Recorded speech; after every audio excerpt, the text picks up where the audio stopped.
Are you the reserved guest I was expecting? I have something important to discuss with you. Would you mind sparing a moment? As I was about to enter the restaurant, a woman in a chef's attire, wearing a tense expression, approached me. Intrigued, I wondered what she wanted to confirm regarding my meal. However, when I listened to her, I was hit with a shocking revelation that made me go pale. My name is Emily Thompson, 31 years old, working in the advertising industry. I work diligently to create better advertisements, and although it's a challenging job, it's incredibly rewarding. My husband, John, whom I met through work, is a year older than me, and we've been married for a year. Being a dual-income household, we efficiently share our household chores and help each other manage our lives. Initially, our interactions were solely work-related, but as time went by, we started having more personal conversations and grew closer. I realized that we shared similar interests and values, and I started developing feelings for him. Fearing that we might not see each other often after our collaborative project was coming to an end, I mustered the courage and confessed my feelings to him. Despite my nervousness, he accepted my feelings, and we started dating. After a year, he proposed, and we got married. Before marriage, John revealed that he had been previously married and was divorced.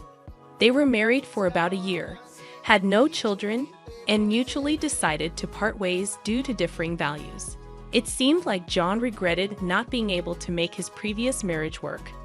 He appeared a bit reserved when it came to love, probably because of his past experience, but I understood. As long as there were no lingering issues, I didn't mind his past. It wasn't about wanting happiness for marriage, but wanting to live my life alongside John. So I accepted the fact that John was divorced and went ahead with the wedding. Our married life was filled with happiness, but slowly, the real implications of John being divorced began to unravel. After our wedding, we moved to an apartment close to both our workplaces, and John's parents live nearby, and we get along well. Our married life has been smoother than I anticipated. Initially, I had concerns about living so close to my in-laws, fearing potential conflicts, but they were always kind to me. Given our work schedules, John and I hardly have time during the weekdays, but we make the most of our weekends. Living with my husband, due to both of us working, we don't get much leisure time together on weekdays, except for brief conversations at dinner. Therefore, we spend a lot of time together on weekends. We both enjoy eating and often cook dishes we want to try at home. Ideally, dining out would be great. But I have an allergy to fruits from the Rosaceae family, so I can't casually eat out. Even when I think a dish doesn't contain these fruits, they might be used as a hidden ingredient, making it tedious to constantly check with restaurants. Even a slight touch causes my skin to turn red and swell. I feel bad asking about ingredients at restaurants and have developed an aversion to dining out due to this. I developed this allergy as an adult, and initially, I was taken aback since I hadn't expected it. I recall a time when I ate a lot of strawberries, and my mouth swelled up, making it difficult to breathe. I used to eat fruits frequently, and after getting tested at the hospital, I was devastated to find out about my Rosaceae fruit allergy. Discovering that I could no longer eat favorites like strawberries, apples, pears, and peaches saddened me. I'd had reactions after eating food I thought was safe, only to find out they contained allergens, which further discouraged me from dining out. This made me apprehensive about buying ready-made meals or snacks, adding a bit of stress to my life. Perhaps due to the initial severe allergic reaction and the sadness of not being able to eat my favorite fruits, I became overly cautious about checking ingredients during meals with my husband. While we were dating, my constant checks made me feel apologetic. However, I can't feel at ease without thorough confirmation, and without it, I can't fully enjoy meals. Still, we love eating. My husband and I would select ingredients and enjoy cooking together, a routine that helped reduce my excessive worries. Fortunately, both my husband and his parents understood my allergies, easing the mental burden I felt after getting married. Especially my mother-in-law, who had a deep understanding of allergies due to her father's severe wheat allergy. Wheat is commonly used in many products, and even a little bit affected him. Allergies can be lethal, so we were very careful. She explained that she researched my allergy and always ensured that meals were safe for me when we dined at her place or went out. She took extra precautions, allowing me to enjoy meals without worries. You shouldn't have to be scared during meals. I'll make sure everything is safe for you, she told me, which almost moved me to tears. I have a great relationship with my in-laws, especially my mother-in-law, who treats me like her own daughter. We'd often go out together, and my husband and his parents are wonderful people. The concerns I initially had about my allergies have vanished. One day, a project I proposed at work was successful, earning me a promotion, which I excitedly shared with my family. They were all thrilled, especially my mother-in-law. While spending time with her, she invited me to celebrate at an upscale restaurant. That's a very fancy place, isn't it? I can't let you do that, I hesitated. The restaurant was in a luxurious hotel nearby, which I had always dreamt of visiting since my student days. However, it was truly upscale, and I felt it was too extravagant even for a celebration. You don't have to hold back. This is such a joyous occasion. Let me treat you, she insisted, genuinely happy about my promotion. Her sentiment warmed my heart, but I had reservations. I remembered visiting the restaurant's website before my allergy developed and dreaming of tasting their fruit-filled tart someday. The restaurant often uses fruits from the rosacea family. While I appreciate my mother-in-law's kindness, besides the issue of the restaurant being upscale, I'm hesitant because they frequently use fruits from the rosacea family, to which I'm allergic. Whenever I dined out with my mother-in-law in the past, we informed the restaurant of my allergy beforehand. But each time, I felt guilty asking them to accommodate my dietary restrictions. So, we often chose restaurants that seldom use my allergenic foods. I worry that even if we inform this restaurant about my allergy, it might inconvenience them due to their frequent use of fruits. Of course, dishes without these fruits are safe for me, and I'm tempted to try them. However, considering the kitchen likely processes these fruits as well, the risk scares me. In the end, I decided to decline the offer because of my concerns about an allergic reaction. Still, my mother-in-law was keen on the idea. I'll inform them about the allergy when I make the reservation. Don't worry. I also have a connection there, so they'll take good care of us. I was surprised to hear that she had connection to the restaurant, given that neither she nor my husband had ever mentioned it. However, I assumed it wasn't something she boasted about.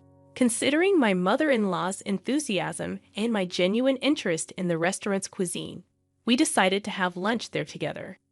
Given that it was a suggestion from my mother-in-law, who had always been considerate of my allergies, I felt relieved, thinking there was nothing for me to worry about. When I told my husband about this, he was surprised to hear that his mother had connections at the restaurant.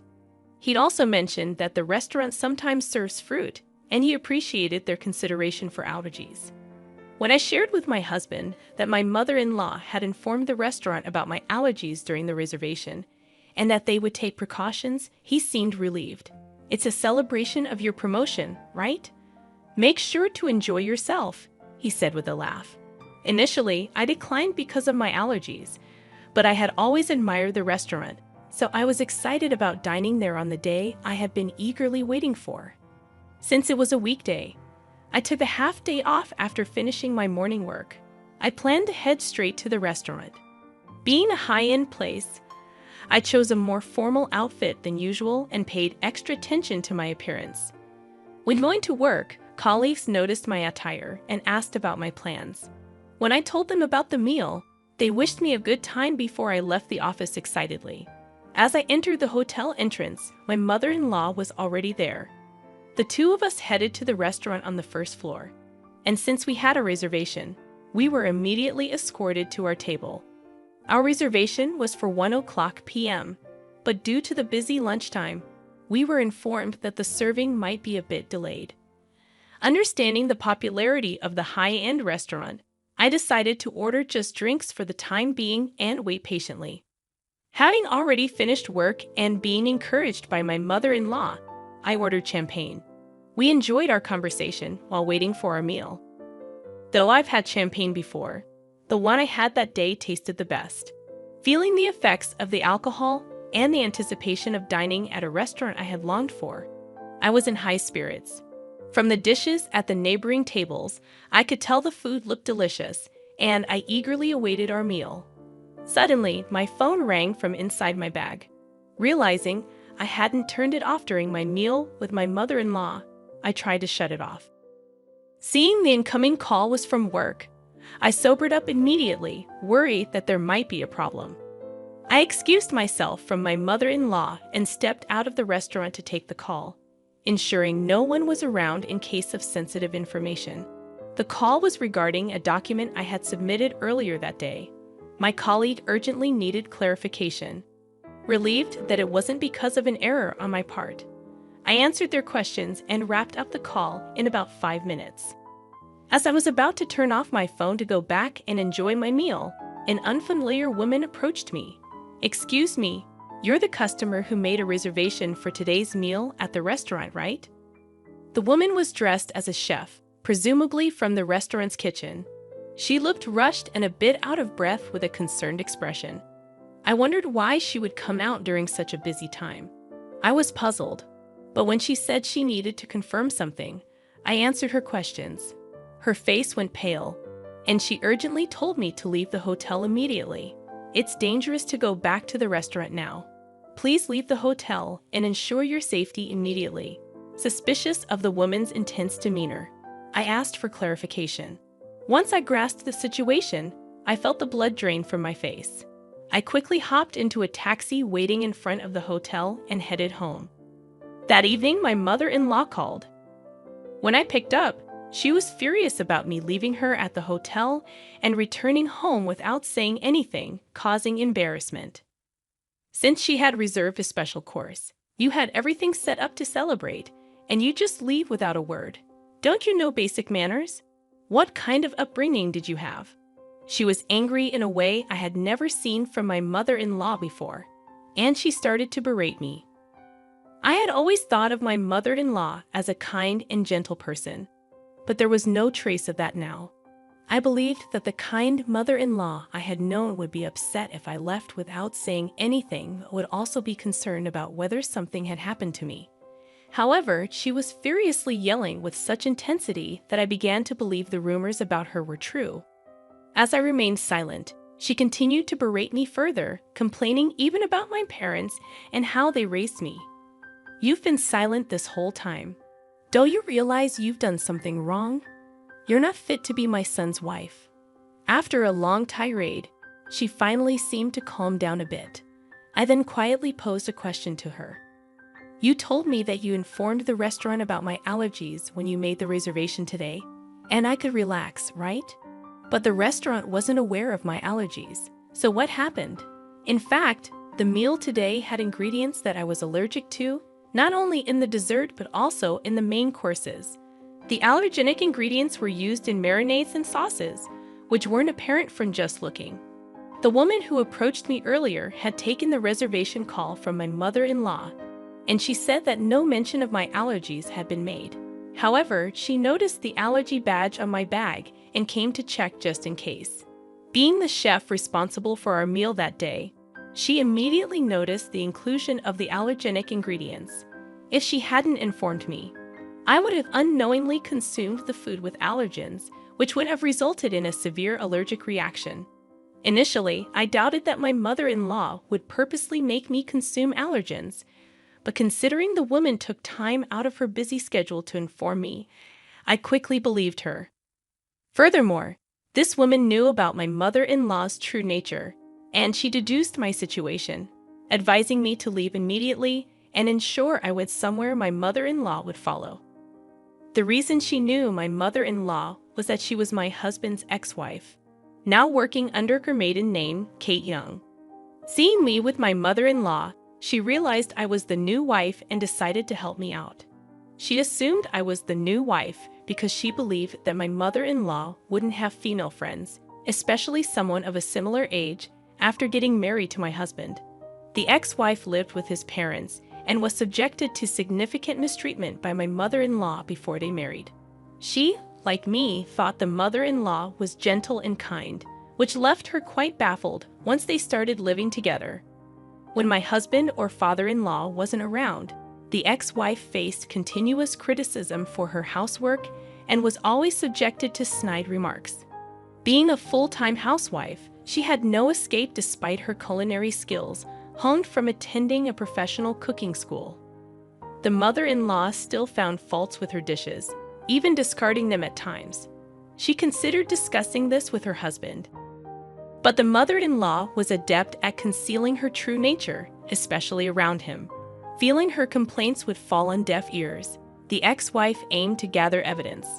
However, as she had recently become a full-time housewife, she lacked funds and was almost constantly under the watchful eye of the mother-in-law. Unable to gather proof and without anyone to confide in, she felt trapped in this life, so she fled in the form of a divorce. Despite never having worked before, she utilized her culinary license to seek employment and was lucky to land a job at the restaurant. She worked diligently, and over time, the memories of her mistreatment faded, and she began to enjoy her work. After a few years, as she matured into a full-fledged chef, for some reason, my mother-in-law discovered she worked there and started frequenting the restaurant. Upon realizing her ex-daughter-in-law was there, she discreetly threatened her for discounts while she declined absurd demands. Past traumas influenced her to yield to some, and the connection my mother-in-law spoke of referred to the ex-wife. When I questioned why she hadn't communicated my allergies to the restaurant, my mother-in-law feigned ignorance. "I knew about your allergies, so I must have told them." "Maybe it's the staff's oversight," she countered defensively, placing the blame on the restaurant staff.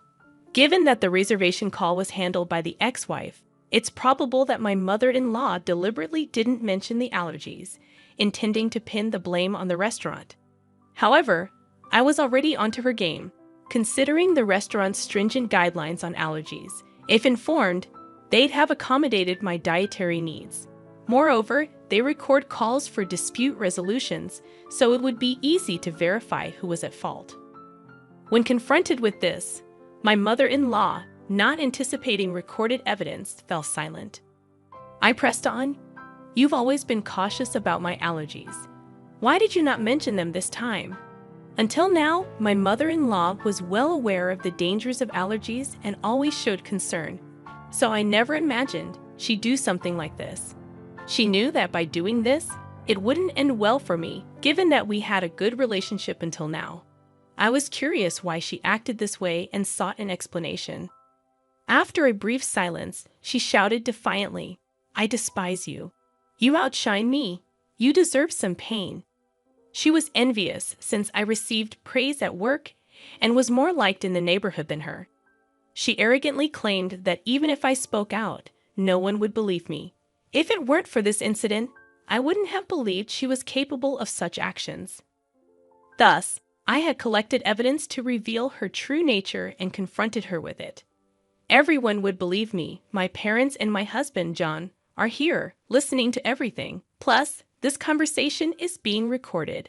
Everyone present had heard her berate me and her intentions to purposely expose me to allergens.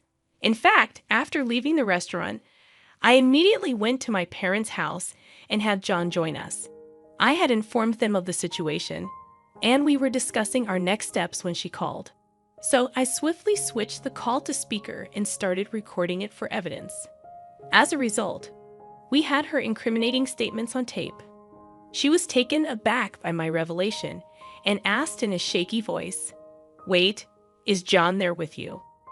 She never expected her son to find out and asked in a trembling voice. In response, her son, who had been silent and emotionless, gathering evidence, spoke up. "I heard everything. I can't believe you do something like this, Mom," he said in a suppressed, angry tone. She hastily began making excuses. "It wasn't like that. I didn't mean." Her desperate attempt seemed insincere, especially after her earlier outburst. His anger was evident as he shouted, not only towards Kate, but also towards Emily. "I don't even want to think of you as my mother anymore. We're cutting ties." Given the true nature of the mother he had trusted, John was beyond furious. He then declared his estrangement from her, ignoring her cries. Furthermore, my parents said that they would sue her for attempted murder, and John cut off the call, disregarding her voice. Later, when John informed his father about the incident, he was furious and suggested divorce, eventually throwing her out of the house. With no relatives to rely on, no income, and being a housewife, she clung desperately, pleading and crying. Her husband, feeling a final bit of pity, put her in a basic apartment, paid the first month's rent, and told her to find work so she could support herself. But having been a housewife, she seemed to lack the drive to work, and, for some reason, clung to both John and me. She barged into our house demanding money, but we drove her away, telling her to earn it herself, especially John, who was extremely stern, ensuring she wouldn't approach our house again. Later on, rumors suggested she started working at a nearby supermarket, but she seemed quite disheveled. Given her nasty attitude, she had no one to rely on and seemed to be struggling on her own. I hope she continues to work hard, both for her own expenses and to pay us the compensation. And I want her to stay out of our lives. As for why she did what she did, it seems she was jealous of me and wanted to see me suffer. John's ex-wife had moved in after graduating from a vocational school and became a housewife. She was submissive, obeyed her mother-in-law, and had a quiet nature due to her unpleasant character, which made her disliked by women and her enjoyment in bullying those weaker than herself. She used to take out her stress on John's ex-wife. However, I am independent, working, and getting promotions. I had a higher social status than her and was well regarded in our neighborhood. Initially, she liked me, thinking I was a competent daughter-in-law, but she gradually grew jealous. Being unable to bully me, she wished I'd be in a position where I'd become incompetent, wanting to look down on me. After the explosive call when John and his father confronted her, she confessed everything, leading to their declaration of cutting ties with her. Later, John apologized to his ex-wife for not noticing the bullying. At that time, he was new at his job and deeply trusted his mother, which blinded him to her behavior. Still, he felt he should have noticed and was regretful. His ex-wife assured him she was over it. She's dating someone now, and their conversation ended on a peaceful note. John felt relieved, knowing she was genuinely happy. Thanks to her help, I became friends with John's ex-wife. She's also career-oriented, and we get along well. Although she's his ex-wife, there's nothing concerning regarding their relationship, and I'm glad to have a friend close in age. After settling matters with the mother-in-law, John and his father threw me a promotion party. With the celebration from the two of them, I felt happy and determined to continue working hard without worrying about my mother-in-law.